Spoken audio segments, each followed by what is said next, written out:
Hello చిన్నారి మిత్రులారా, మా మ్యాజికల్ కథల సమయం తిరిగి వచ్చేసింది. ఈ రోజు మనకి ఒక అద్భుతమైన కథ ఉంది. అది ఒక బంగారు బాతు గురించి. అది బంగారు గుడ్లు పెట్టుతుంది. మీరు రెడీగా ఉన్నారా? Let's enter into the story.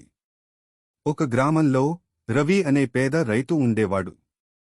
ఒక రోజు ఉదయం రవి తన బాతుకి ఆహారం పెట్టడానికి వెళ్ళాడు. ఆ సమయంలో ఓ మాయ జరిగింది. అర్థమయ్యిందా? ఆ బాతు ఒక మెరిసే బంగారు గుడ్డును పెట్టింది. బంగారు గుడ్డు ఎలా ఉంటుందో ఊహించండి. అది ఎంత పెద్దదో చూపించగలరా? వా! బంగారు గుడ్డు! ఇప్పుడు నేను ధనవంతుడ్ని అయిపోతా.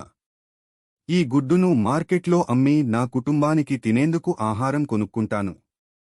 రవి ఆ బంగారు గుడ్డును అమ్మి తన కుటుంబానికి ఆహారం కొనుగోలు చేశాడు. ప్రతిరోజు అతను ఒక బంగారు గుడ్డును అమ్మి తన అవసరాలను తీర్చుకుంటూ ఉండేవాడు.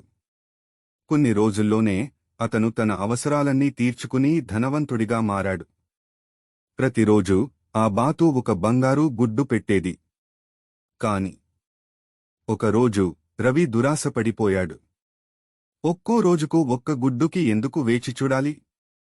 బాతును కోసి అన్ని బంగారు గుడ్లు ఒకేసారి తీసుకుందాం, రవి అనుకున్నాడు.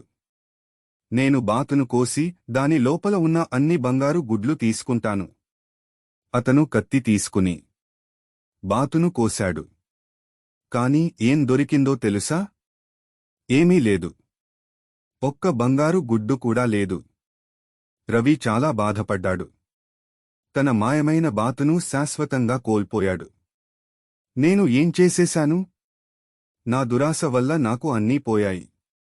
ఇప్పుడు చెప్పండి చిన్నమిత్రులారా, రవి కథ నుండి మనం ఏమి నేర్చుకున్నాం?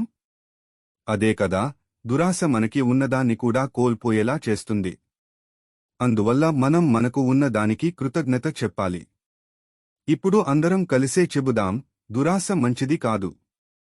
కథ నచ్చిందా? నచ్చితే ఒక పెద్ద లైక్ ఇవ్వండి.